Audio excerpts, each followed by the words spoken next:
So who wants to be the derailer and who wants to be the keeper on trackerer? I mean, I don't mind. I think we should switch it up. Yeah, we should switch. Episode. Maybe switch it each episode. Maybe each topic even. Yeah. So one of us can be just a ball of energy. Yeah. And the other can be like, I'm trying to talk about the Mandalorian. And yeah, but one of us is really tired and trying to. Don't have access to it in the UK. Of course not. But okay, yeah. well we'll just see. We'll just judge the mood of the bit. Yeah, we'll see how it goes. I mean, this is a very experimentary. That was really loud. This is the first episode of a new experience in your ears right now. The new frontier of podcasting in the UK. In the UK specifically, because where's the representation for like-minded chaps and chapettes? There isn't. No. But here it is now, and we're here live, talking into your ears about media and movies. But this week, TV this week. I haven't movies. Seen a single movie this week. Haven't seen a single movie in my life, maybe. That makes sense. Yeah. But have seen a TV. A TV. A single TV. Well, we're looking at one right now, actually. Yeah, there's one in the studio. A nice LG model. It's pretty cool. This is I'm a little bit paranoid because we're not renting out the space, but we're using our university's sound studio under a bit of a not too thrilled to be. No, they didn't really want us here, but we're kind of using it anyway, and we're kind of over time as well. So yeah, if we get kicked out midway, And he said to you, I don't even know if I want to. Do we want to say this? Will he listen to this? They could upload this onto the cloud. I'm like, let's see what these boys are doing then. What are they saying?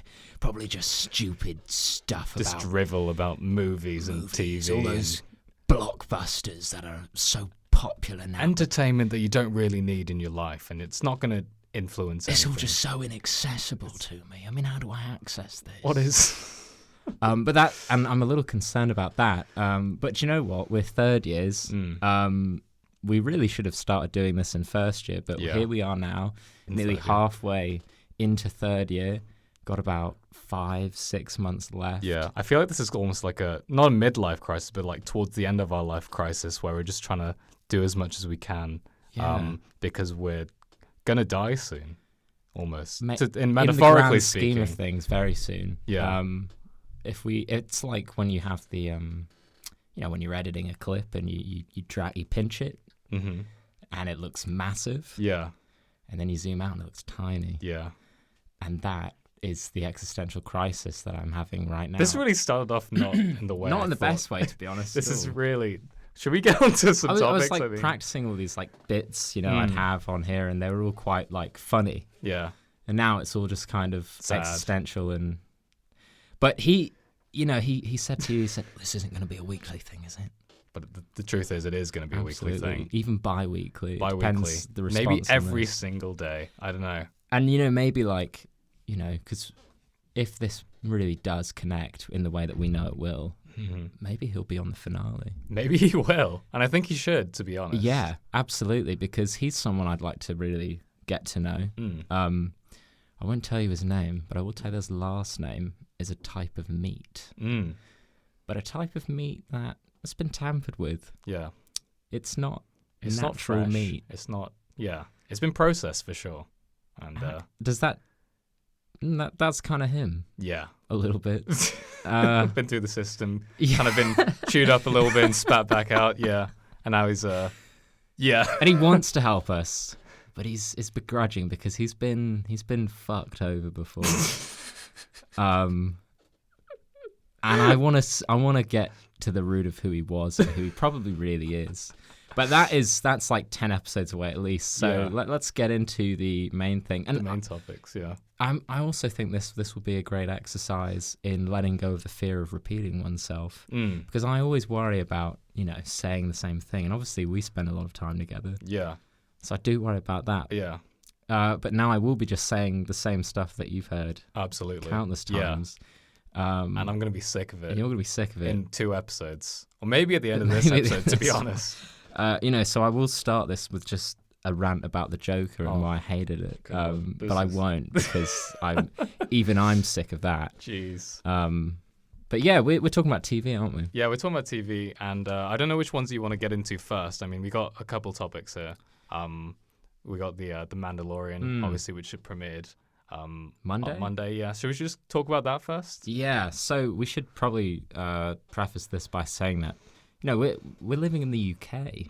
We're not going to tell you where. Yeah. But just know that we live in the UK. Yeah. So we haven't seen this. So we haven't seen this at all, but we have. Because we went to America. We flew out to my great uncle's cabin in New Jersey, and it's beautiful, isn't it? It's really nice. And just America at the moment. Oh yeah, absolutely, yeah. And he flew us out. He did. He paid for the whole flight, and he said, let's watch The Mandalorian together, because he's a big Mandalorian fan. He likes Boba Fett. He likes Jango Fett. Likes them all the Fetts. And he'd been spending all morning, and usually on a Monday morning, he's out in the woods. He's chopping down trees, harvesting wood for the winter that's about to come, because it's already cold there. Yeah. But he spent this Monday just updating his Fire Stick repeatedly, waiting for Disney Plus to come on there. And we got to his cabin, and he was watching the World According to Jeff Goldblum, and we were confused because he's such a big Mandalorian fan. I thought he'd watch it before and then watch it again with us, but he wanted to save the experience for when we got there, which is pretty cool. And that's when we realized, he's a man with a lot of heart. Yeah, he flew us out. He waited for us, which we didn't expect. Yeah. Having said that, earlier today, we found out, we didn't know this. Episode 2 dropped. It just dropped, yeah. So I flew back out early this morning, and I'm sorry to say this, I watched it. You watched it? Wow. And then I just got back. Yeah. We flew out there on the Sunday because we had to watch Rick and Morty over there as well. Yeah, true. But yeah, and they just got back, and now I've just come back. So I'm really hoping this isn't going to be a bi-weekly thing, because I don't think. Well, he's literally maxed out all of his air miles. Yeah, absolutely. And he's just always doing chopping wood, so he doesn't have a lot of money on him, to be honest. So he's maybe you could write in and tell us just if there is much money in the timber industry these days. Yeah. But it looks booming. From I what think we so. saw. I think it's on the uptick, to be honest. Absolutely. I think we should talk about the show now. Do you want to explain what the Mandalorian is? What is a Mandalorian? What is a Mandalorian? Well, I don't know. I mean, I'm a pretty big Star Wars guy, but I'm not really much of a EU, expanded Star Wars guy. If you ask me, I probably would tell you it's not canon, which might ruffle a few feathers. So maybe the bad boy of the Star Wars community, for lack of a better term. My background to them is that I bought a Lego set based on the Mandalorian soldiers from a Clone Wars episode, and it was quite cheap. Yeah, I got that one too. You got that as well. I bought one from my friend actually as well. Holy bit of shit! bit of a deep cut there, but wish we were friends back then, because. Well, I did buy you the UCS Star Destroyer. Oh yeah, the you other did. day, Yeah, didn't I? yeah. After just because I asked. Yeah, just because you asked me. And you did. And I did it. No. So yeah, I mean, I remember thinking they're pretty cool. But now they've decided to start, to actually kickstart the live-action Star Wars television universe, I guess you could say. I remember back in, I think, 2009, George Lucas was trying to start like an hour-long kind of Star Wars spin-off before, Disney came in. And I remember Russell T Davies, who obviously did Doctor Who, he was asked to do one, and he turned it down, but he kind of shed a bit of light on all that. Was that Star Wars Underground? That was Star Wars Underground, yeah. I forgot what it was called, but yeah, Star Wars Underground. And then obviously, Star Wars was bought by Disney. They came in, made a few movies, and now with their streaming service, they've decided to really get into it. Do you think this uses any elements from what could have possibly been Star Wars Underground? Yeah, I definitely get that impression. Like, there's a lot surrounding the Mandalorian himself that's to do with that kind of that universe that they were kind of teasing with that show. And I think a lot of these will probably also show up in that Cassian Andor show as well, probably. Which we're all really excited for. Yeah, my favorite character from all of Star Wars, to be honest. As soon as we saw him murder a stormtrooper for... Was there a reason for that? No. Not really. War is war, though. War is war. And that's the message of Star Wars. Yeah. But yeah, here we are. We've got our first Star Wars TV series ever, live action anyway, and it's very exciting. And well, also you could say, that it's a bit of the leftovers of Josh Trank's ill-fated Boba Fett film, possibly. I don't know, but anyway, Mandalorian. It's a glossy, expensive 10-episode series, and it really kickstarts in it's a dirty word around these parts on our course to use this word. Do I want to say it? Maybe you should not. We might bleep it out, but I'll say it anyway. Cinematic. It was incredibly cinematic. I felt like I was in a cinema. I could smell buttery popcorn. That's how much this fucking thing was like a movie. It was so much like a movie. And we like those. Yeah. I mean, I think it looks incredible. Like, from the production design to, like, all the CGI. I can't believe they've done this on, like, a TV budget. No. And I think I was reading... reading... they haven't done it on a TV budget. Well, yeah. I mean, it's Disney money. But, like, I read somewhere that because I was so impressed by how, like, the world that they created and, like, how good it looked. But they said they created all that using a video game engine, which is why it looks like they were able to do it like cost effectively.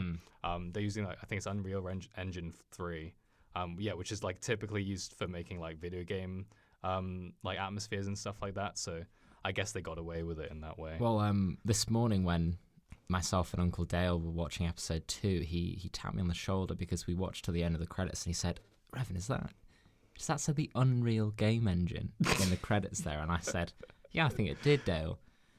And he was flabbergasted because, I mean, he's a bigger gamer He's than the biggest and gamer. Maybe you. Yeah, I mean, think he's a so. massive gamer. He couldn't believe that now TV and film and video games They're the same thing, they're really. one. They are one. Yeah. And so, yeah, I think Jon Favreau, he's kind of pioneering that kind of use of video game technology. Gamers unite. They're making movies now. Yeah. So, yeah, it looks good. I don't know, like, how much... Do we say what happens? Yeah, I don't know. Maybe we do like a non-spoilers and spoilers. I don't know. We'll do that. We could do time codes, but it's if you ask me, and maybe you're gleaning some of my opinion on this now, I don't think there is much to spoil personally. No, I think this is the very end, but it's not. That's not really a spoiler, to be honest. Even after today's episode, really, not much to spoil. Okay.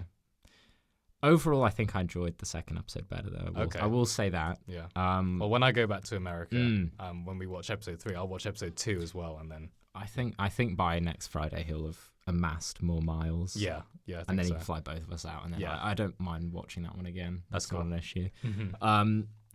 I liked it overall. I think obviously, yeah, visually it's quite incredible, and on that level it's quite entertaining. I feel bad saying this because I do feel like a massive snob, but I would recommend this to someone on the level of if you turn your brain off, you'll have a really good time. And that makes it sound like I really didn't like this, and that's not true because I did. But just from a story perspective, I found it so kind of... it's quite simple. Like, there's not a lot to it at the moment, at least. And that continues into episode 2. Mm-hmm. And... maybe they are just taking their time with it, and that's fine. And I think if you ask like any person that grew up in the 80s or the 70s, they are going to tell you that the reason they found Boba Fett cool was because he was so kind of stoic and mysterious. And then he looked cool. And he looks just like a freaking G. Cool. Yeah, he's a cool guy. And I think, they're trying to do that here. They're trying to like have that level of mystery. It gets undermined in several moments. Like there's one moment where you get a bit of his backstory, and it felt very tacked on. Yeah, and just not very necessary at all. No, and I think it's like, like tone visuals, it's all really successful in. Yeah. But at the moment, I am finding the character to be quite lacking. What I think I've been seeing a lot of criticism towards him being like, well, he's a faceless character at the moment, and it's kind of hard to relate to someone like that or even like root for someone like that, because you can't really get an impression of what this guy's motives are, what he's thinking, and yeah, I think they'll probably get to it eventually, and maybe we will see. It's maybe Pedro Pascal will show up in an actual episode, but yeah. It is. I think for now it's fine, but as the show goes on, and I think there is a season 2 coming as well. I think if we go into a season 2, we need a bit more to glean from than just him being this cool guy doing stuff, you know? Yeah, and I'm willing to kind of backtrack on this once the season's over, and kind of like put it in context with the rest of the episodes. I'm quite happy to do that. But obviously, I did anticipate, due to the fact that this isn't going to be binged, I thought it would be slightly more episodic. And I kind of wanted that in a Star Wars show, to be honest, like slightly like, I thought every episode would be an hour long and he'd be kind of different missions each week with maybe a kind of overarching kind of like story. A Buffy, maybe. Yeah, like Buffy or like those kind of things. Because I do think that's the tendency to mimic kind of some of the more prestige dramas in the formats of those, like Breaking Bad or even Better Call Saul, and the fact that it really is one story stretched over like multiple seasons with arcs within each season. Obviously, each episode you're going to remember for a different thing, but it's got that detail, it's got that amount of nuance to it that justifies a story being stretched over that amount of time. I don't think it works for everything, and I also don't think it works for shows like this, or it was one of the failings I thought of the Netflix Marvel shows, where really the nature of those characters really could lend itself very nicely to a more like comic book format of like different story each week, whereas this is more on the Netflix side of it. You've just got hour-long episodes where you've got characters just trying to fill time, building up to the big reveal, and that's what I'm a little scared it might fall into. I without saying anything about episode 2, I think episode 2 kind of it goes away from that, which is nice. If I could say anything about episode 2, I would say it feels very much like a Adult Swim kind of cartoon from, I can't remember his name, the guy who did the first Clone Wars. Oh, Dave Filoni. The one before that. Gendy Tartakovsky. I knew that was his name, I couldn't pronounce it. Yeah, it felt like I was watching a 30-minute, because again, episode 2 is only 30 minutes. Yeah. It felt like I was watching a live-action version of that, or his new series Primal, or like Samurai Jack, and really enjoyed that. I thought the direction was a lot better in episode 2. The guy who did Dope, which is a really good movie from 2015, he directed episode 2. Rick Famuyiwa. I'm butchering his last name probably, but I noticed an uptick in like direction in episode 2, which I really enjoyed. But again, story is kind of lacking, and it's there are moments that I think were meant to be surprising that I don't think were surprising. And I'm the type of person that watches something and I'm really just kind of going along with it, and I'm not being too analytical in the moment. I know like some people will be like, oh, could have seen that coming, because they're already thinking about it, they're anticipating the next move. Whereas for me, I'm kind of just like to take it at the same pace as the show is. But in this case, I could kind of predict what was going to happen, and that was a bit of a shame. Should we go into like spoilers for episode 1? Yeah. So yeah, if you haven't watched episode 1 yet, skip to the time code in the bottom or whatever. But there's a baby Yoda at the end of the episode, which is he's a sweet looking dude. He's a cute little guy. I mean, pretty wrinkly as well already. That's pretty. I wonder how old he is. Like, how long's the child? Period. I think they said 50. 50 He's years. 50 already. That's what? Yeah. He's already like an old dude. And that's cool. I mean, it makes sense because Yoda's an even older dude. Yeah. Now they hyped this up, didn't they? They said this will change the very fabric of the Star Wars universe. all the like fan websites and stuff like that. Like, yeah, we're really hyping it up, but it's I mean, to some extent, it's kind of like a big deal because there's only been 3 of that species in the universe. But like, what is it? Yaddle, like from Phantom Menace. Oh my god. Yeah, the best character of all time. But like, yeah, it could have been more impactful. It doesn't really affect the universe that much, because no, I mean, it is cool, and I mean, props to them. It looks amazing. It looks. I don't know if I can't work out if it's a prosthetic or I don't know, or an animatronic or something like that. It is cool. I can see it being like a fun pairing as it goes on, and I definitely enjoyed the moments that little Yoda had in episode 2 especially. But yeah, like it wasn't like game changing at all. I'm much more interested in seeing kind of the state of the universe, getting some more context for that, because I mean I'm a big fan of the sequel trilogy they've got their problems, but I do overall quite enjoy them. But one of the problems I have is just like a lack of context, a lack of kind of understanding of how things are now. I mean, I couldn't honestly really tell you what the hell the Resistance is. Or, no, and like what the state of it is at any point, and like how it keeps going from this big thing to a small thing, and then in The Rise of Skywalker is going back to a big thing again. And I very much would prefer The Mandalorian is its own thing, but it would be nice, and I think they have the ability to kind of have some of that historical context be a backdrop. There's an interesting way to tell that, I'm sure. It doesn't have to be kind of George Lucas prequel bureaucracy bullshit. It can be interesting, and I am optimistic that we're going to see that. I mean, we had Werner Herzog, who did seem to be a kind of in league with the Empire. I mean, he was wearing like an Empire necklace or something. Yeah, like I think that. so. And then we've got Juan Carlo Esposito from Breaking Bad. He's in the series later, or is it Giancarlo? Whatever it is. I'm usually quite good with pronouncing people's names, but today I've been really throwing throwing it about. But I mean, Jesus.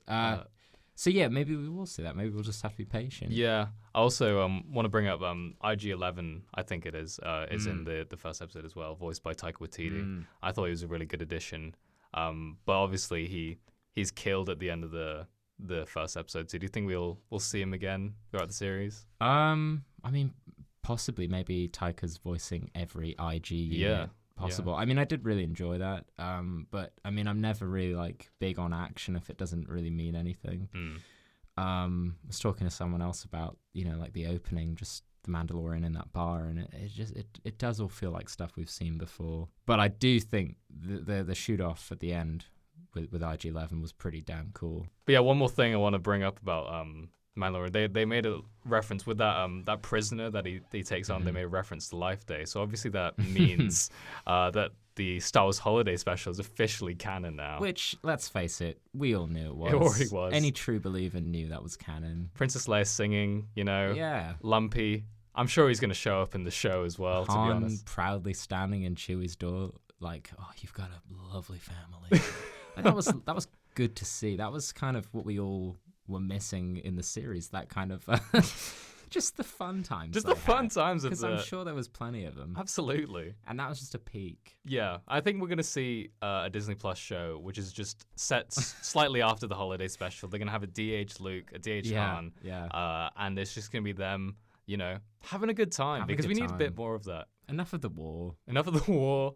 Star Friendship? Star Friendship, definitely. I mean, that's a catchy title as well. That's a really You good can have title. that for free, Disney, to be honest. I mean, that's incredible. And it really, I feel just fuzzy just thinking about that. And more stuff like that. So maybe we don't want badassery. No. Maybe we want just a good old time. Just a good time. Overall, though, I'm cautiously optimistic about this one. I think it could turn into something quite good. At the moment, a little underwhelmed, but yeah, we'll see. We'll see. I was thinking, do you think it's kind of a mistake that Disney Plus hasn't launched with a Marvel show as well? Yeah, in some ways, because obviously the Star Wars crowd is pretty big, but I feel like at the moment Marvel is a lot more popular than Star Wars is, just in like the public consciousness. Definitely. So I think it is kind of a shame that it's not, because originally I thought Falcon and Winter Soldier was going to launch with it as well.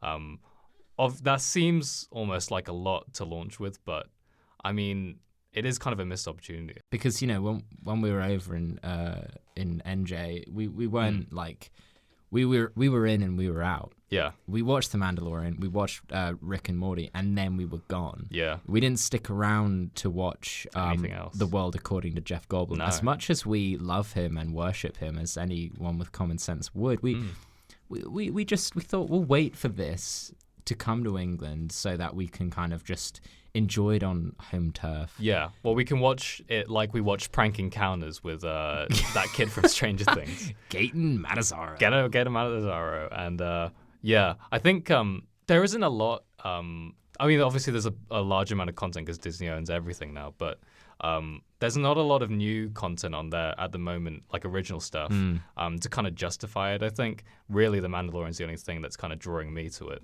I think there's like an Imagineers like documentary or I something. don't know what that is. It's like it's to do with like theme parks and stuff. Right. But I don't really. That's not something that really appeals to me, to be honest. But yeah, I think. High School Musical, the series. Yeah. Maybe? Well, I suppose maybe it's just a case of like Marvel kind of holding their ground, because I think they were very like, and maybe wisely so, quite strict about the fact that after Endgame and Far From Home, they wanted a bit of a gap. They wanted yeah, I suppose so. You know, because I mean, I know it was the longest production gap they'd had in quite a while, and I think what is it? Is it gonna be like 10 months? I think. Yeah, I think so. Which doesn't seem that long, but it's already feeling. It feels like it. Yeah, it feels like a Marvel movie. It's been, not been for ages. But I think that'll be a good thing. I think we'll appreciate it even more. Yeah. I mean, I'm crazy. I mean, I even said after Endgame, maybe just wait 2 years, but I didn't even believe that as I was saying it. So I think also like if they did release a Marvel property like straight as Disney Plus launch, it'd be like, well, I have to see this before I see Black Widow sort of thing, which kind of, I don't know, maybe is the wrong strategy to go about it. Obviously, that could drive subscriptions, but I don't know. Yeah, I mean, their slate, their timeline is very carefully managed, and I'm sure that there's kind of an internal reason for why they're putting out what they're putting out. So yeah, I respect them. I respect the mensch that is Kevin Feige. Of course. Trin Tran as well. Trin Tran, Victoria Alonso. Yep, absolutely. There's probably one more. Nate Parker. I think. Let's see. What do I search up? Just like Nate Parker. Because I'm okay. Sure, I'm right. You're absolutely sure. Oh no. Who's this? Oh, this is the guy that directed Birth of a Nation. This is bad. Shit. Maybe I should search a Marvel movie and then let's look at the producers. I know the guy. This particular. I'm pretty sure his name's Nate. The guy I'm thinking of. I remember watching a Black Panther documentary. Oh my god, I can't find anything. If you go, this is so like. Why is this even like? Let's look at the Marvel hierarchy. Marvel hierarchy coming up. If I look up Trin Tran on here, yeah, she's not even on here. That's disgusting. What? Hello, Trin Tran. Hello. This is like just put in Marvel. Okay, yeah, Trin Tran. Colleagues, yeah. This is like going This is going so far for like a bit that doesn't even matter. This is not okay. Marvel Cinematic Universe. Someone who's listening to this, probably in the future, because we won't amass an audience for quite some time, is thinking, I know who you're talking about. It's Nate. If you know something, if you know who it is, tweet it at us or leave a comment live. Or something. This is live. Literally, Tom, put in Marvel hierarchy. Marvel and then Nate. Marvel Nate. Gray? Who's that? Oh, that's Cyclops' brother. You're thinking of Cyclops' brother because you have the encyclopedia for the that's probably what it is. Nah. Oh god. Marvel producers? Yes. Jeez. This is not good. This is the worst. Oh. Nate Moore? Yeah. That's him. That's him. I'm not crazy. Oh my god, yeah, it is him. Okay. Yeah. Nate Moore. Yeah, Nate Moore, we look up to you. In all your infinite wisdom. Spent like 5 minutes on trying to find this man for a one name drop. I've seen him in some of the docs, you know. Yeah. I mean, we got a nice picture of him. Yeah, executive producer Black Panther. He's got the stuff. Yeah, kind of cool. So yeah, I guess that segues nicely into, should we talk about the Marvel shows, like the stuff that's come out of that recently? Why don't you tell us which ones are coming? Oh god. So there's a lot of Disney Plus shows coming. I'll just list them off for now. So obviously we've got Falcon and the Winter Soldier. That's the first one coming out. That's 2021, right? Yeah, it is November sometime, I think. So yeah, I'm just trying to get the list up because I can't remember. I'm not crazy. So yeah, okay. Yeah, so you're not that into this. I'm not really bothered. I don't really care. I don't really care about movies. I don't really care about any of this. I don't really know why I'm here, to be honest. But yeah, so we got Falcon and Winter Soldier. 2020. Okay. So that's next year. Oh, yeah. And then we got WandaVision after that, early 2021. Got Loki, What If, Hawkeye, Miss Marvel, Moon Knight and She-Hulk. So we got a lot coming up. We saw some concept art. We did. Obviously through legal purposes, and we didn't go to any shady places for this. Yeah, there's just a very strict moral code within the geek community about what is legal and what's not legal. Yeah, so absolutely. We abide by that. Yeah. Well, Kevin actually showed us this stuff because when we went to America, he was actually at your uncle's lodge. Kevin's good friends with Dale. They went to college together. They went to Princeton. Yeah. If it says Kevin didn't go to Princeton, then Wikipedia's just wrong. I'll fact check that. Where did Kevin Feige go to college? He went to Kington College. Kington. He went to Princeton. So it says University of Southern California. That's not true. That's because he went to Princeton with my great uncle Dale, who lives in New Jersey. Well, he was 6 when he went to Princeton, didn't he? Oh yeah. Because that they haven't included that on there because they want to. He's very modest about it. Very modest. Massive brain on the lad. That's why he has a hat on all the time because he's covering that big brain. Yeah, so we did see some concept art. We got quite a bit from Hawkeye, actually, even though that one is quite far away. Yeah, should I bring that up, actually? Yeah. First, we have Falcon and the Winter Soldier and WandaVision, and I know that they're both currently filming as of last week. I think we're not going to really see too much or really understand too much about WandaVision until it comes out, really. I heard a rumor that apparently there will be episodes filmed in front of a live studio audience. Yeah. Really interesting. And it's cool how they're like messing around with the format. So I'm very excited at that. And really, I mean, my dream is that they really draw most of the inspiration from Tom King's run, which is I'm obsessive about. Yeah, I think they will. I almost have a feeling they might just do like a whole episode where it's just that. Like maybe Wanda and Vision split up for an episode, and then Vision goes off and does his own thing with his family, and Wanda's kind of left on the sidelines. So I think that's the best way of like directly adapting that specific storyline. Yeah, probably. I mean, I know like they do. They like to deviate from the comics. They're not going to retell it. I mean, the comics still exist, but I would always like them to just do like a completely accurate version of Vision, just because I already think it has that cinematic potential in the way it's drawn and written. Personally, I'd like them to kind of maybe focus on Wanda first, have her own show, and then down the line have Vision. But if they find a way to integrate both of those stories, those arcs, then I'll be very, very excited for that. Yeah. We've seen some filming pictures, I think, from Falcon and Bucky, haven't we? Yeah, I've seen one of Bucky, and he has like a very nice haircut now. He's not shaggy anymore. He's just a very crew cut man. Whoa. And he looks a lot more clean. And hello. To be honest, thank you, Marvel. I think you know, Sebastian needed a break from that look. Greasy, not even mop, just kind of wet noodles of hair, just flopping down.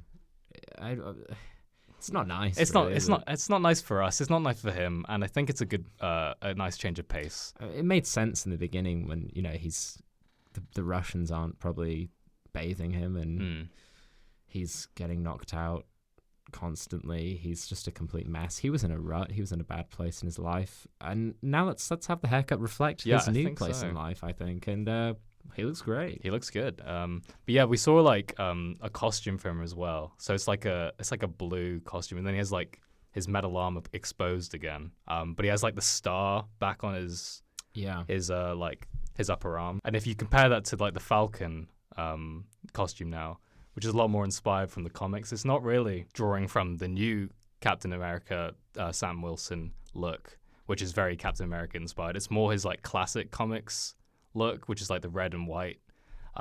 So I guess they almost like maybe they're going to be sharing the Captain America role in some way.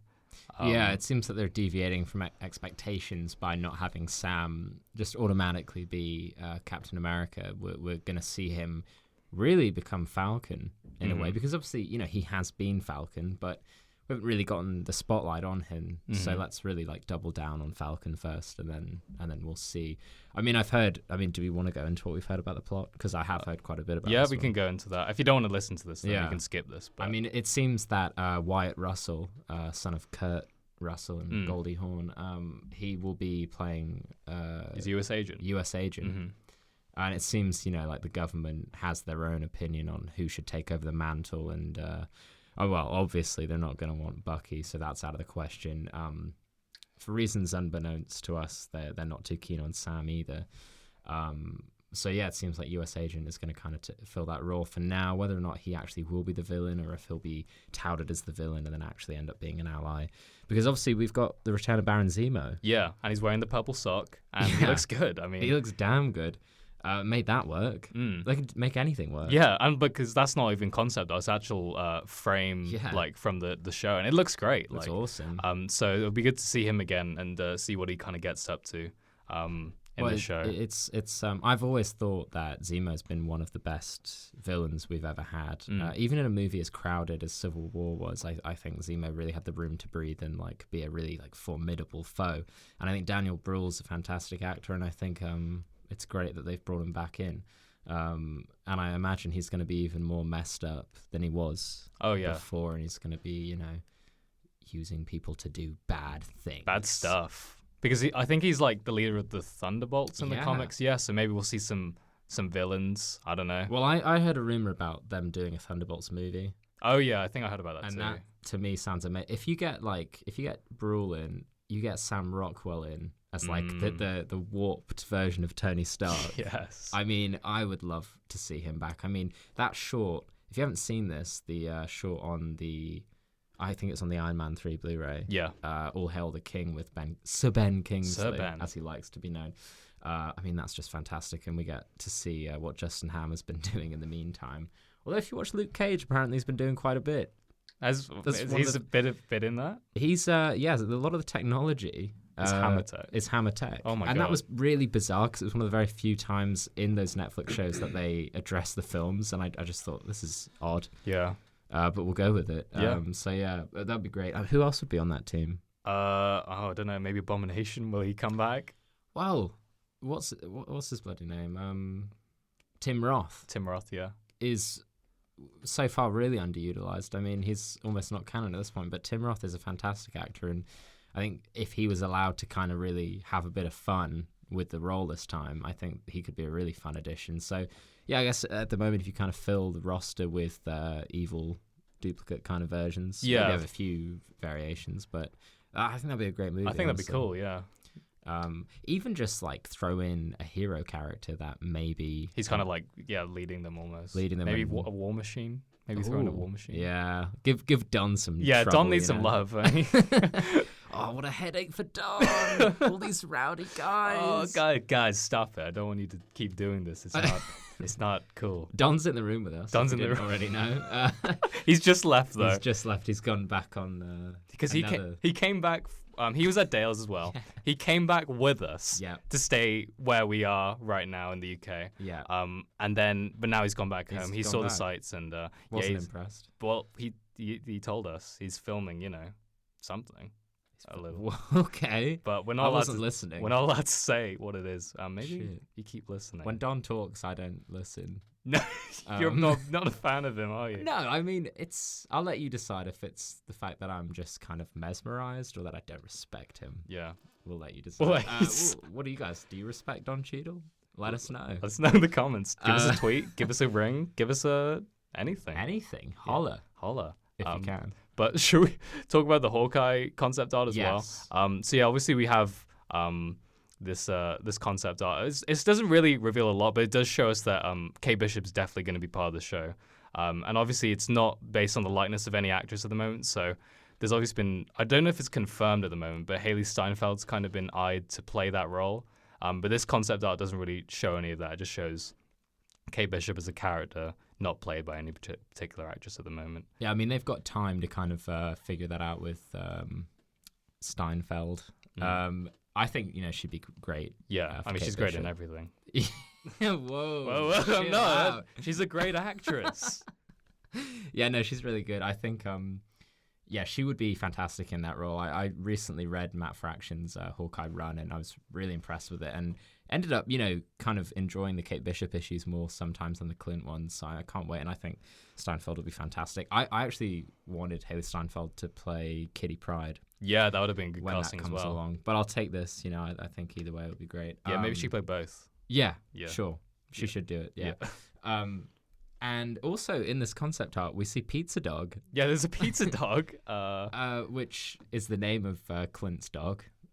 We even get an issue dedicated to Okay. the inner workings of Pizza Dog and his brain and the little adventure that he goes on. I know nothing about this, so this is all news to me. So I don't know if there'll be an episode devoted to that. I think so. I hope so. I mean, they've got the technology. I mean, Yeah. they can. If they can make Peter Rabbit work, I think they can make Pizza Dog work. Yeah, it'd be really interesting how they do it. I mean, also in one of the concept arts, I think the one where Kate's in the car and Clint's kind of just messing around out the window, we see palm trees, which means California, baby. Which is, if you've read the comic, you know that the Kate issues take place in California. So yeah, I think it seems to be incredibly accurate to that specific run, and that's exciting because that also means we get Barney Barton. Barney Barton, who's Clint's that? bad boy brother. Oh, okay. So that'll be interesting. They've got a kind of contentious relationship. I think I've got 2 issues left of Fraction's run. They're pretty amicable in this. You get a sense that they've had their issues, but I think they're over it in this. But I mean, obviously, in terms of the MCU, we don't know any of that. So they might decide to go down the Barney as the bad guy route. Yeah. Because was it Madame Mask? Yeah. I think she's kind of one of the main villains of that series. But was she in? I think she was in Agent Carter. Yeah, I think she was. It's like season 2, I think. Yeah. Depends, really. They might not use that. Madripoor. You know Madripoor? I've heard of the island. That a lot of that takes place there, so we might get to see that. And then, of course, Madripoor is quite an iconic X-Men location. Oh, okay. So, yeah, we might see a little bit more synergy between that. I think the most important, or the most pressing issue, or just thing that people are waiting for is, we see Linda Cardellini back in this show. I didn't even think about this. Linda heads are wanting, they're reeling for it to come back. Fuming. She showed up in Endgame for a little bit, but maybe we just need a little bit more of that. And I think maybe she could show up and have her own episode in this, maybe. Already it's episode 1, and I think everyone knows who Tom's, I don't know, just pin-ups are. Yeah, we haven't got to all of them, but, no. a couple have been near the heads. Maybe Don Cheadle is, Don is, he's, we're covering all the bases here. No, but I hadn't even considered that. Because the thing about Clint in the MCU is he's completely different to the one of the comics, and that's not a bad thing. But like the big point about Fraction's run is that Clint is kind of this, not like James Bondian bachelor, but he's just this kind of lone wolf who's never really settled down. He's kind of an undervalued player of the Avengers. Everyone respects him, but I think he's still trying to really like form like his place in the world. Yeah. And that's kind of a big point of that. And I think like him finding Kate is essential to his growth and her growth. And so it'll be interesting to see like how Clint's family factors into that, because I just think like in the MCU, Clint already has a lot of those sorts of things figured out. He's a lot more mature, I would say. He's got like, 10 children. So many. He's got a farm. Maybe after Natasha's death at the end of Endgame, maybe that kind of sets him back into some sort of, I don't know, maybe that impacts him in some sort of way. Yeah, because obviously we're going to see him as Ronin, and I can feel a big hunger thing coming on. It might not happen, but I'm going to get a big sandwich after this. A big sandwich? Yeah, I don't know. Like, it's going to be interesting to see how they juggle this, because obviously like Kate is really going to be the co-lead here. But I'm very excited. I think there's really a lot to look forward to here, and do you think this will be it for him? Yeah, I think maybe after this, maybe they want him out. I mean, I don't You're looking at me like you know something about Jeremy. Well, Jeremy he wasn't at the cabin, but no, we don't. Dale doesn't know Jeremy at all. No, I don't think so. But I don't know, because maybe they'll kind of pivot it and have it as so Jeremy kind of, Hawkeye kind of. Like, almost leaves the series to Kate Bishop, and Kate Bishop becomes the new Hawkeye, so it becomes more of a Kate Bishop show than a Clint Barton show. But I don't really know. I'd kind of honestly, I'm hearing a lot of rumors about like this being the end for him, but I hope this isn't. I hope it's just the next chapter in his story, and you know, even if that means like Kate ends up taking over as Hawkeye, and say we get a Hawkeye movie, but it's Kate, that's fine. That's fine, but I still think Clint should be knocking around. You know, I mean, I like the idea of the MCU just being this universe that just goes on for a really long time, and you know, in like 30 years, you know, they might have a different release schedule. Maybe there won't be as many, but you know, I hope like it just kind of still continues, and it's this living, breathing universe, and you've got these, you know, elder statesmen of the MCU, and you know, Jeremy's there. He's 68 years and old. he's president of the United States at that point. Both in universe and outside of it, like in our own universe. Yeah. And Pizza Dog is the patron animal of the United States as well. Yeah, exactly. I mean, who couldn't love that guy? He clones him every time. Oh God, okay. So yeah, I mean, I think that'd be cool. Yeah. What else we got? Yeah, I don't know if there's any more concept art for anything, unless you saw anything. But I mean, we can talk about, I guess, Loki for a little bit. Yeah, there was one bit of concept art released a while ago, and that was Loki coming out of, I think, a cinema or a movie theater in New York in the 70s. Oh, okay, I didn't see that. So they're doing the Loki version of Joker.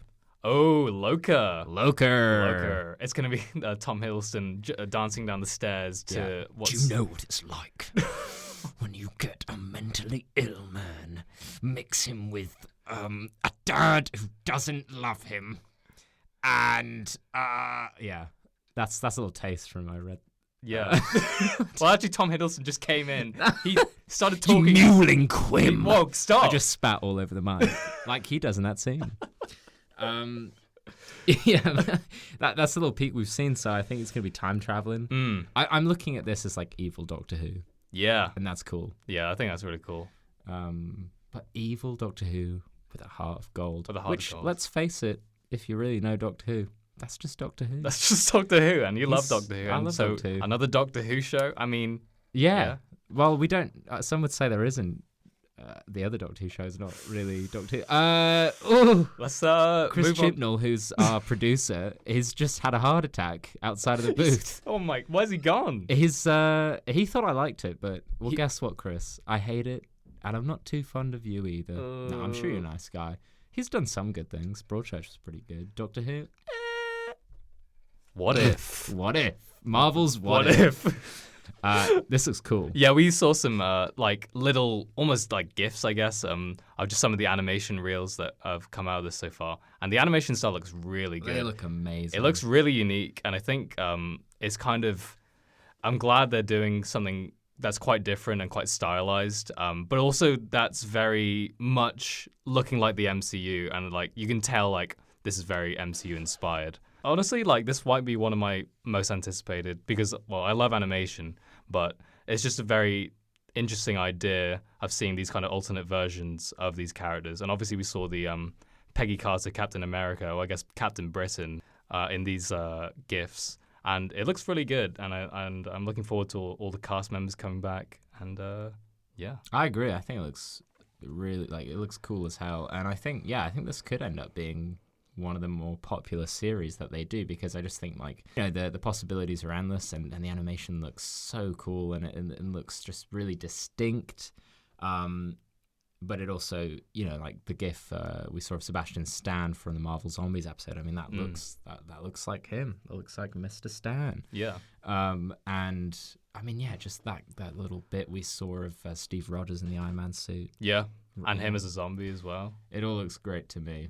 Yeah, I don't understand about T'Challa's Star-Lord. No. I don't know how they're going to explain that. It's a very weird crossover. And I don't know if that is that going to be like the What If Black Panther movie or the What If Guardians of the Galaxy movie? Because obviously each episode's going to be based on one of the MCU movies that have come out so far. So yeah, it'll be interesting to see how they go about that. I guess T'Challa and Peter Quill are like the same age, maybe? I guess so, yeah. Maybe they've got the same birthday. Yeah, maybe they do. Maybe they're best friends. Yeah, maybe now. they're more alike than we ever thought. Yeah. Yeah, that'll be interesting. I think I saw today Robert Downey Jr. is confirmed now. Oh, okay, awesome. So, and I don't know if I read this right, but apparently his episode co-stars Jeff Goldblum. Ooh. So Grandmaster and Iron Man. Not sure how that works. Yeah, that's consider me peaked. Yeah. Then we've got Hawkeye, which we've talked about. And then, and then the three that we don't really know that much about: Miss Marvel, Moon Knight, and She-Hulk. Yes.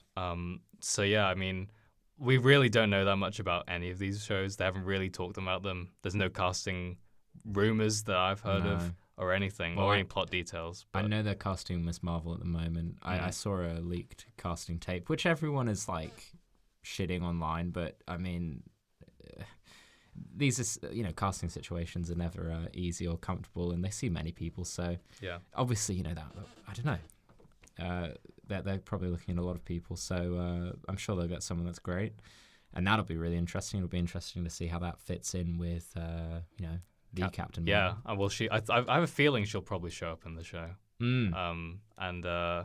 I think it's also confirmed that all of these original Disney Plus characters will also be then making the jump over to the movies. So it will definitely be a definite connection between the two, as opposed to like the stuff that we've gone before was very disjointed, and it was never really confirmed with Jeff Loeb as head of Marvel TV.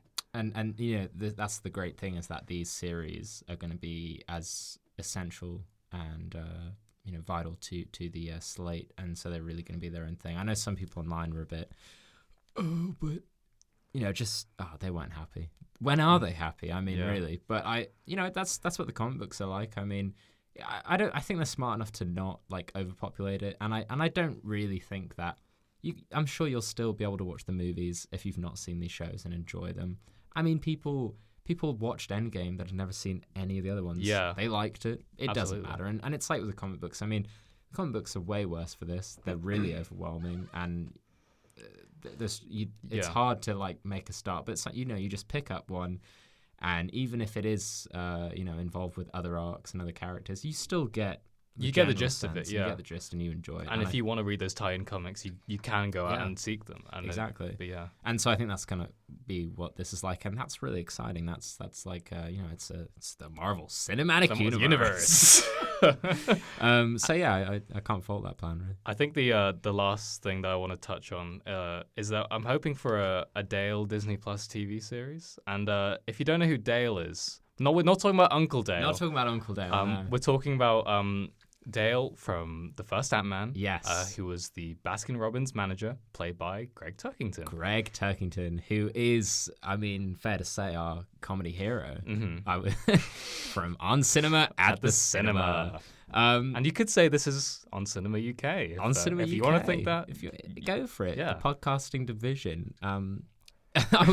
Honestly, I would love to see Dale come back in some form. I'm hoping in the next Ant-Man that because obviously each of the Ant-Man films have had a little On Cinema tie-in, which has then, in a very meta way, impacted on the On Cinema series. Yep. Because you have obviously Greg as Dale in Ant-Man, and then you have Tim Heidecker as Whale Captain Daniel Goobler. Yes. In Ant-Man and the Wasp. And of course, both of the characters within On Cinema they acknowledge that they were in that, and they use it as sort of ammunition against each other in the never-ending war that is On Cinema.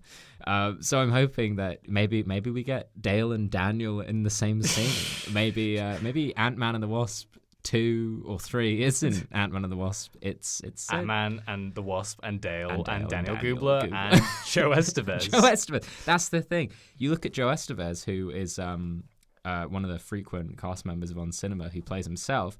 He's the brother of Martin Sheen. Martin Sheen, yeah. And uncle of Charlie Sheen and Emilio Estevez.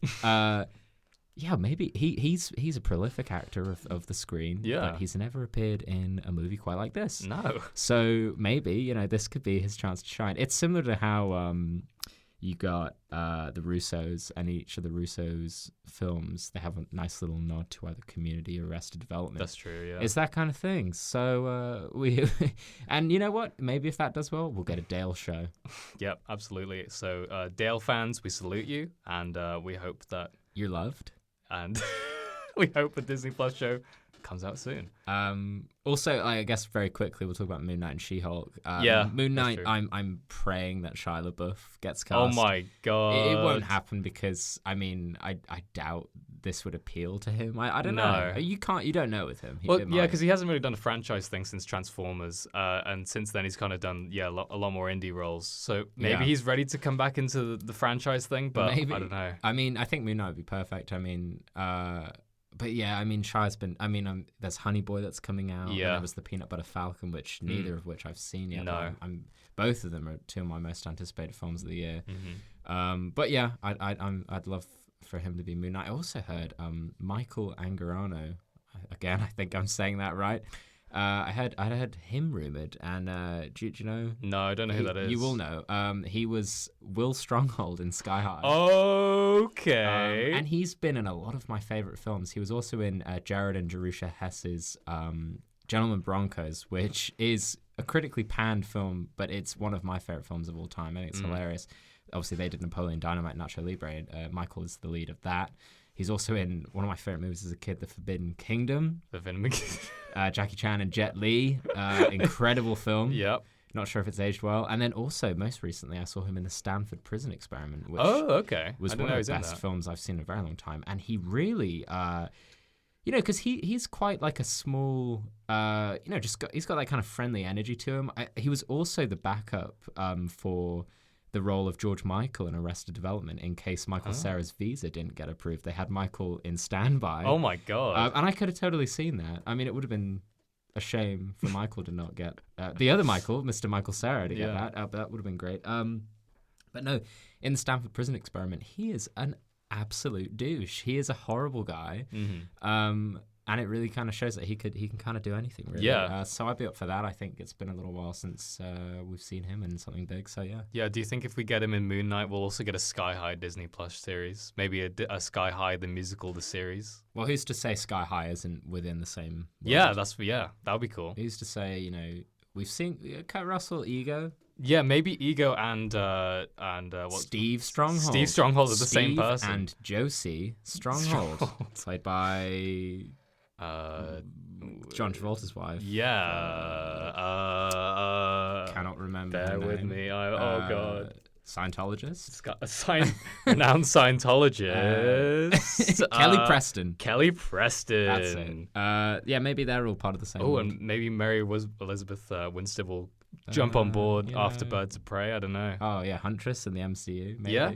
Or actually, no, I'd like Jim Rash. He's in Sky High, and he's also in Civil War. Oh, so he is in the MCU already. Yeah, so it's confirmed. Well, he's another Dean. He's another Dean. She-Hulk. Very excited for She-Hulk too. I recently read Dan Slott's. Oh, okay. How's that? Really good. I've read like the first 5, and I really enjoyed that. She's unlike any other character, I think, that they have at the moment, and that'll be incredibly interesting. Don't know if they want to kind of just really do her origin, because I also went back and I read She-Hulk issue 1, which is really funny. It's very of its time. It's written in that old Marvel way of characters just monologuing constantly, explaining like, oh, hang on a second, that's my cousin Bruce. What's he doing in LA?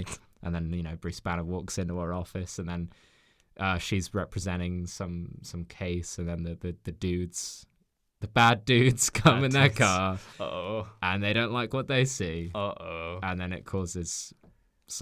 it's been a while since I read that. I think we got the gist of that. You got the gist, you got all you need to know, and then somehow there's a blood transfusion, and then she becomes the Hulk. Yeah.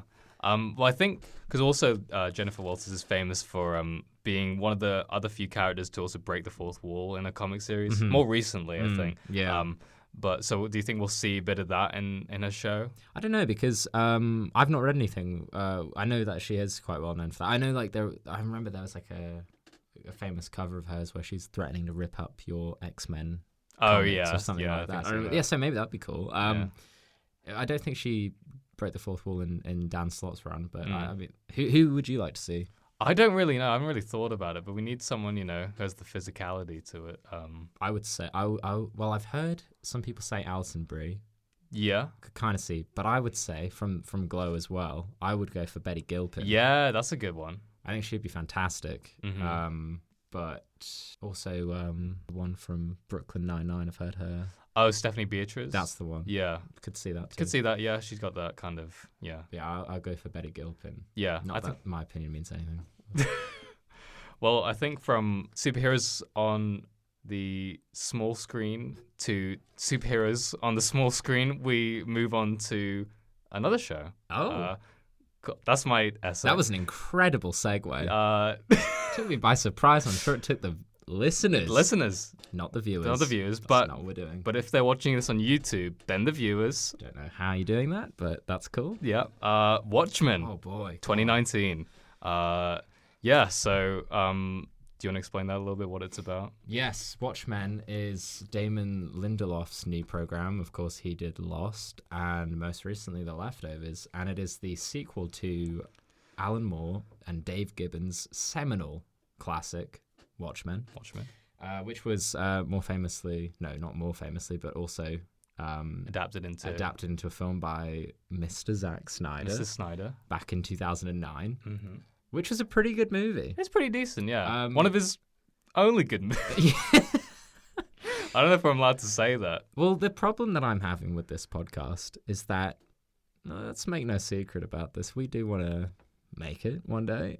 Yeah. And what if you get Zack? Marvel's What If? What if? Zack Snyder, he's a fan of us. Yeah? He goes back to episode 1 and listens and hears the slander. Yeah. And that's what concerns me. Yeah. I've already said your name here. Mm-hmm.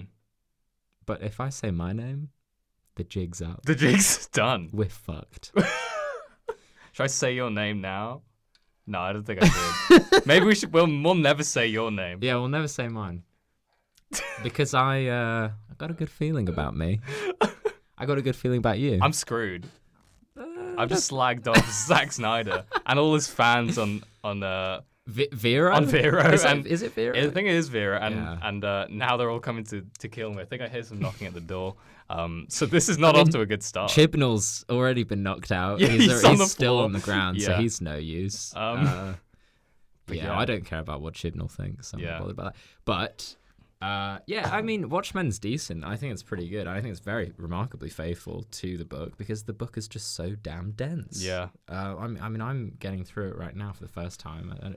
It's one of those ones where it's just taken me a long time to get to it just because I've always I know I'm going to like it. I know it's going to be good, but it's going to demand my attention and just kind of been putting it off. But I've been reading it alongside watching the new series and it's been a very enjoyable experience. But yeah, basically the sequel series, it's shrouded in mystery even after 4 episodes, but it basically centers around the Tulsa Police Department. Yep. And it's the world of Watchmen, but 30 years on. Yeah. 30 plus years on. We're following Regina Hall's character of Sister Knight. Yep. And it's an incredible, much like Watchmen was, it's a reflection of America today. Mm-hmm. Looking at some of those issues, obviously a huge component to this series is race and America's very difficult relationship to that. And so that kind of really underpins a lot of Regina Hall's kind of, we get a sense of her family heritage. That's a huge part, and how that kind of informs her character.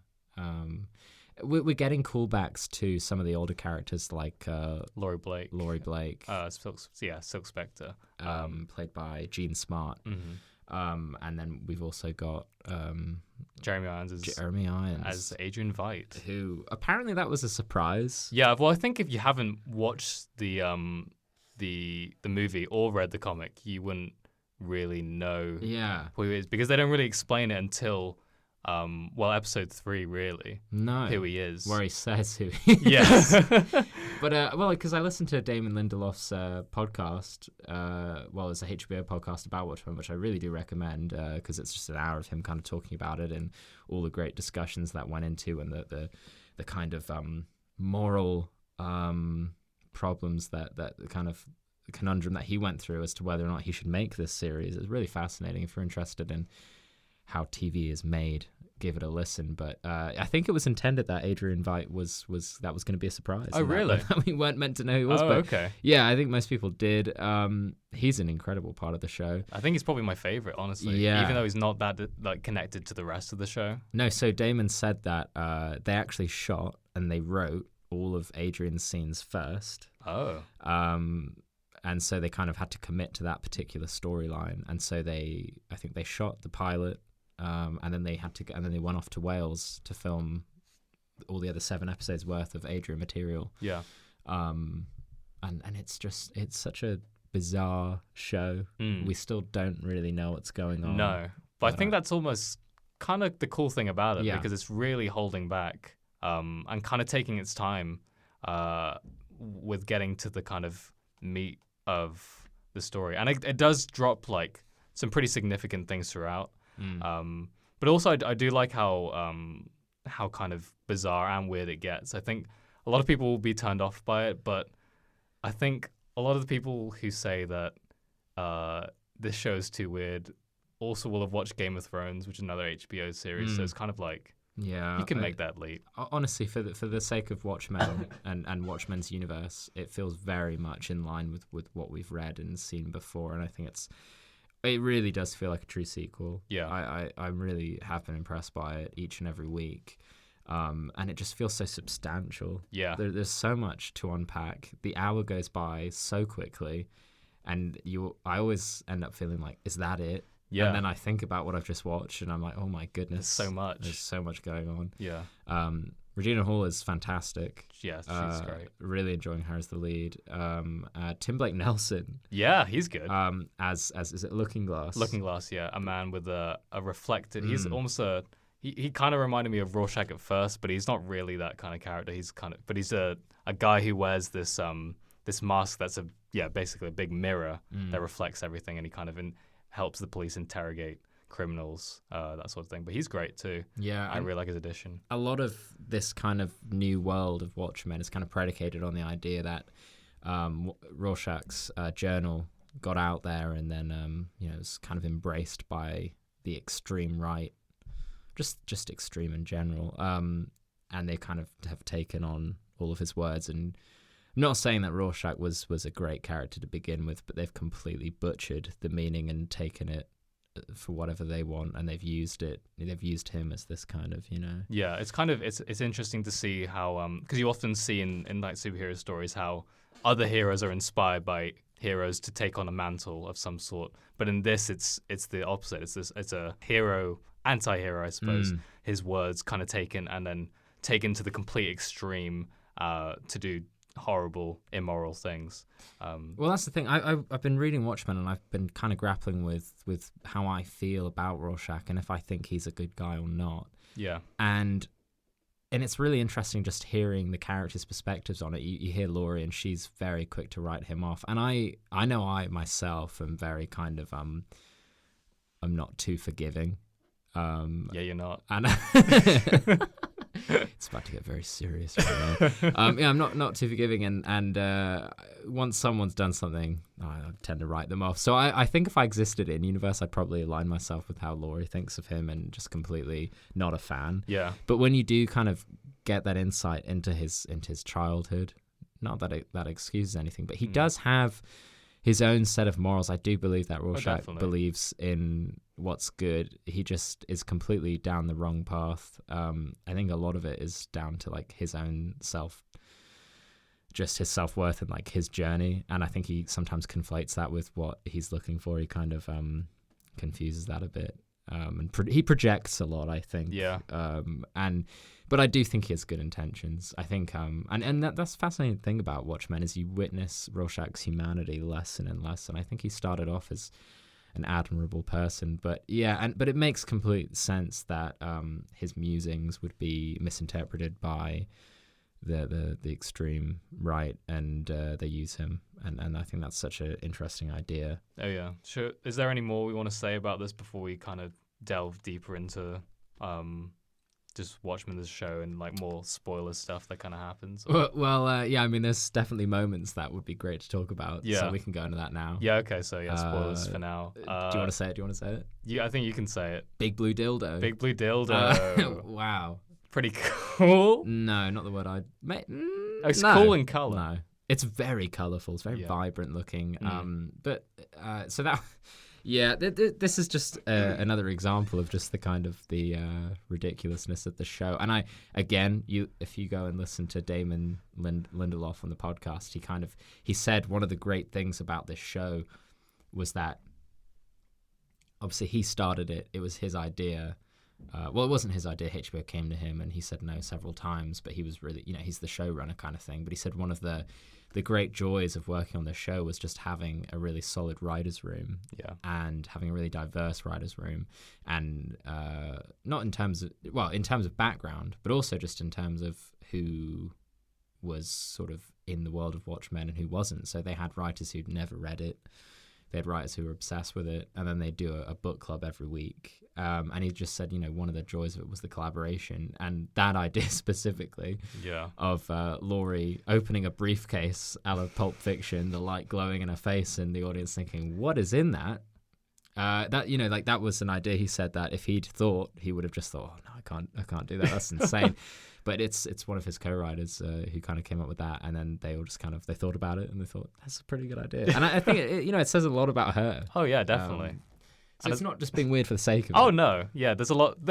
Even though it is a weird, like strange moment, there is a lot to unpack to do that, because we do see like her relationship with Dr. Manhattan throughout that specific episode, how it kind of has changed since we last saw them at the end of Watchmen.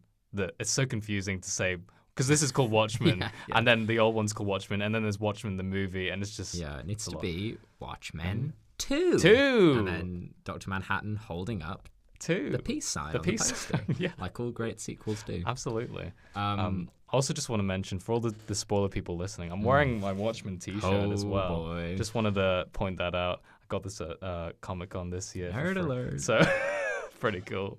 It is cool. It's great. I'm very jealous. Yeah. I was going to say... Well, I was going to ask you, actually. What did you think of Laurie in that third episode? Yeah. Because I really enjoyed the third episode, and I thought it was like... Because obviously it is quite a change from the preceding two, the change of focus completely. Yeah. And I enjoyed seeing what Laurie is now, but I wasn't sure if I liked her. Yeah, she's very she's very, I don't know if the word's arrogant, but she's very sure of herself and very, kind of quick to put people down almost. And I mean, you see that that bit at the end where Angela Abar, Sister Knight, she kind of laughs in her face, sort of thing. It doesn't really take her seriously. But yeah, I think she is almost better in the fourth episode. You get to see a bit more, I guess, vulnerability to her.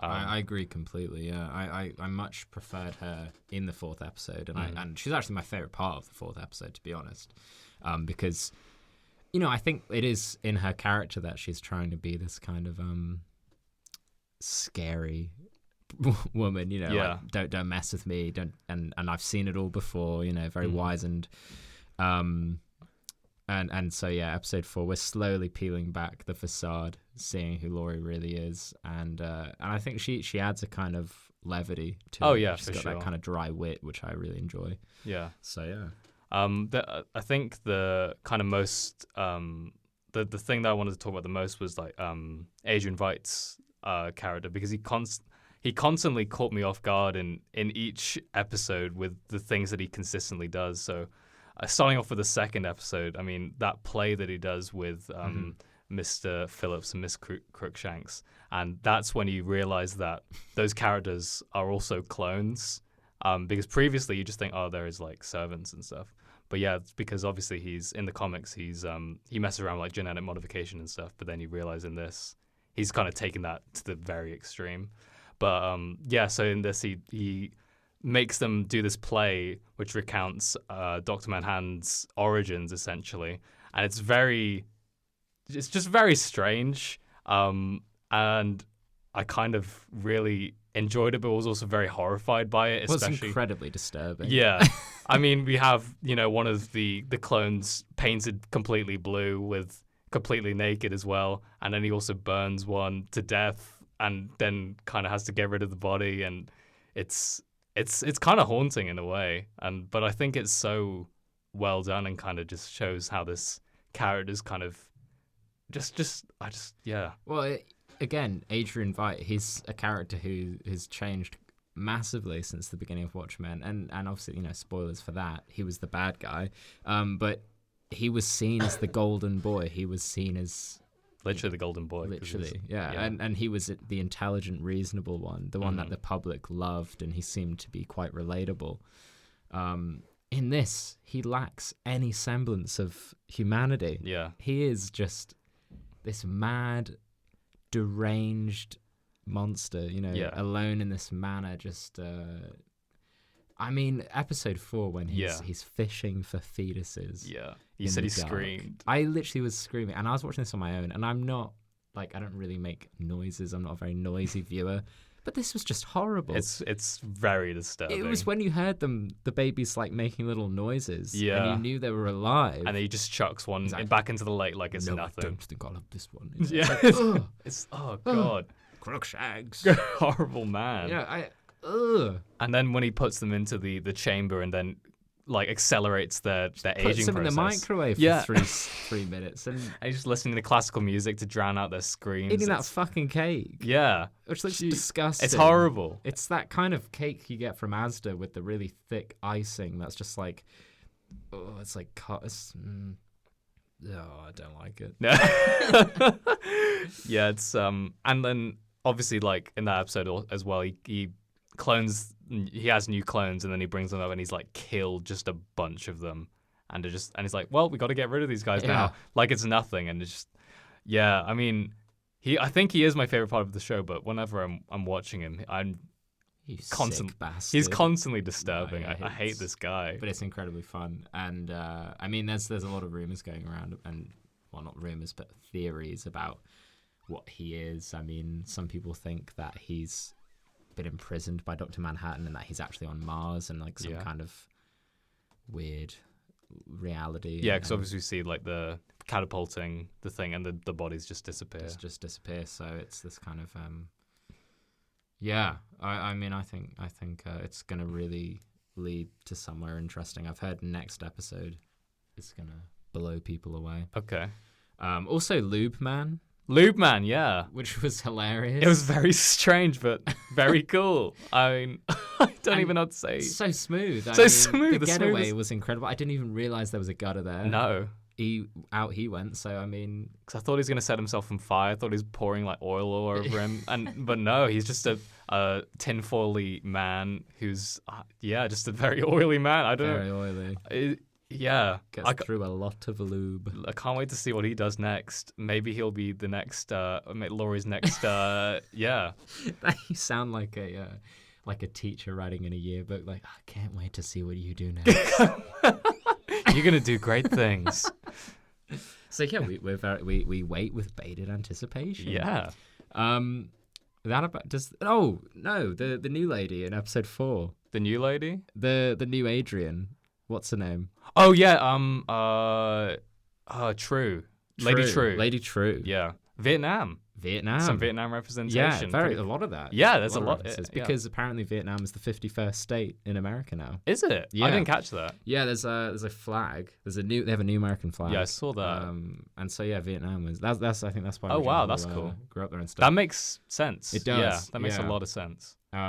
But she kind of seems to be the new Ozymandias in some kind of way, and I again, that opening scene of episode 4 with the couple on the farm and just how she just came in and said, oh, well, it's fine. I've already cloned or already created your child. Yeah. Sign here kind of thing. I mean, wow. And then she's like, oh, if you don't take it, I'll kill the baby. And then she's like, I'm just kidding. But I will. But you will never see this child ever again. Yeah. Which is just, Bitch. Yeah. Real bitch. These are people's lives. You're playing with these people's lives and you don't even care. I mean, she's got a kid. She's got a kid, yeah. So, but she doesn't care about that kid either. No, she doesn't. No. And then I'm interested to see where she goes, and also another theory is that Adrian is inside the statue. Okay. I don't know how that works. No, that seems a bit weird, but he's been frozen. he is the statue. He is the statue. I mean, I don't know. but it was a very good likeness of Jeremy Irons, so Very good. very melted face. So He looks like shit apparently. yeah, According I to thought he looked Laurie, fine. It looks okay. Yeah, Not a very flattering angle. Maybe that's where the freezing thing comes from, because it's like he's been stunned. Maybe Lady True walked in on him, looking at himself in the mirror in the costume, and she went and Frozen did. and then frozen.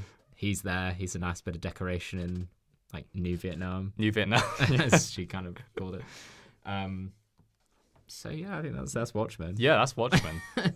Do we want to talk about Rick and Morty quickly? Yeah, we'll just briefly talk about it. I enjoyed it. Yeah, it's good. Quite funny. That's it. There's not really Smart much. and funny.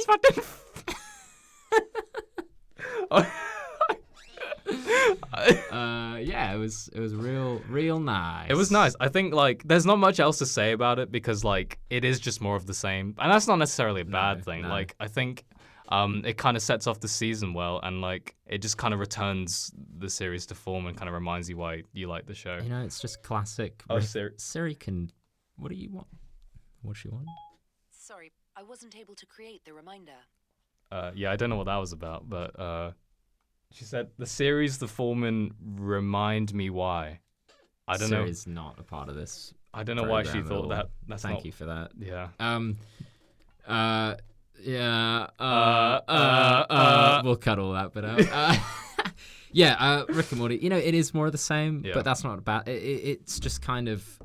It's just another episode. Yeah. And that's great. I think that's good, yeah. I think it takes a lot to beat the season 3 premiere. Yeah, definitely. And in a way, I know they had a weird release schedule with that. They kind of released that first one just on its own a month before. Mm-hmm. But I felt like with that, there was actually quite a lot to talk about. And it was kind of a game changer for the show. But, you can't have that every time. And it is just nice to just get back into it and not make a big deal about it. Yeah. Right? And my goodness, I've been enjoying the fact that there's just been no kind of... Well, I'm sure there has been hype within the fan base, but God, it's not been as obnoxious. Definitely. Because, it really kind of turns me off a bit, and I kind of just got so exhausted by not the show, but just the whole thing around it. Yeah. It's just a way to kill something, right? And there's not been any of that this time. Oh, definitely. And I think, honestly, I wasn't very excited, like, going into it, just because of that. The response to it and the fan base has kind of soured me on Rick and Morty as a show, but seeing the premiere, I think I'm back on board. I think I'm going to go back and watch the rest of the series again, to be honest. It's a great show. It's one of the funniest shows for a very long time. And it is just, it's kind of just, it's so imaginative. Yeah. And we saw that in this episode, just with Rick, flitting between the bodies. And yeah. It was ridiculous, and Jerry was barely in this, but everything he said had me howling. It was I love funny. That man. Yep. The way he said anime. Yeah, that was good. Anime. He's a silly guy. He's pretty funny. I'm excited for next week. Yeah. So when we go back to America, we'll watch that next maybe one. we'll actually see some of America. That might be. Yeah. change, I mean, right? we just stayed in your uncle's cabin for so long. I mean, he's not the most tidy man, and he's kind of just there on his own, and it just has this musk, and it's not the nicest of musks. Well, when we watched The Mandalorian, we watched it, and then he just went back out and started chopping wood again. It's distracting. I'm obviously really appreciative of that, and hopefully it continues, because if it doesn't, then we don't really have a show. But no. Yeah. So thank you, Dale. Thanks, Dale. And do we have time for an ad? An ad? Yeah. Okay, let's go to an ad. Hey, folks! Welcome to the show. Hey. I'm Mark Maron. The Squarespace is the best thing. We'll also have to lower the audio quality because his is shit. Hey, folks. Hey, that's Mark Maron. That's my Mark Maron impression. That's pretty good. What's that? I remember once he did an ad. He was doing an ad for a while. It was an esport thing, and esports thing. Why is he doing that? I can't remember what the game was, but it just was really fun. It's that. Raid Shadow Legends. Was it that? No, it was that one where you're in cars, but you're kicking balls around. Rocket League. Yeah, it's like Rocket League is the new hot game in esports. Hey, folks. Hey, folks. He started again midway. Why is he doing the ads on Rocket League? That's Rocket League. When I'm not shooting Glow with Allison Brie and Betty Gilpin. I'm playing Rocket League in my trailer. Use code Rocket League / Mark Maron to get me as a character, and you can play as me as a car. Hey, guys. Hey, folks. I love Mark Maron. He's great. He's good. And hopefully he listens to this. He definitely is. So, yeah. He was recording his podcast at Dale's house, so. He was the day before us. The day before, yeah. And he'd also, like, trimmed... He'd gotten... Because Dale's really good at cutting hair and just general trims. And the great thing about why Dale has so many friends is because he's always giving them free haircuts. And Mark needed a bit of a mustache trim. And boy, did we know it, because there's just Mark's hair everywhere. I got some in my mouth when we watched The yeah, Mandalorian. so- It's in my popcorn. Please just, Mark, next time, maybe, because Dale's, again, he's not being tidy, is not his forte. Just bring like a vacuum. You're an easy you're vac. a wealthy man, an easy vac, and just get rid of that, because it's not very nice, pleasant for us. No.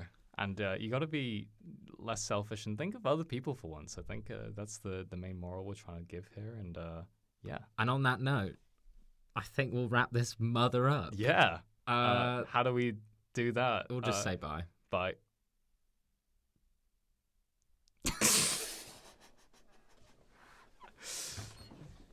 That's it. That's it. So we're going for another take. Another take.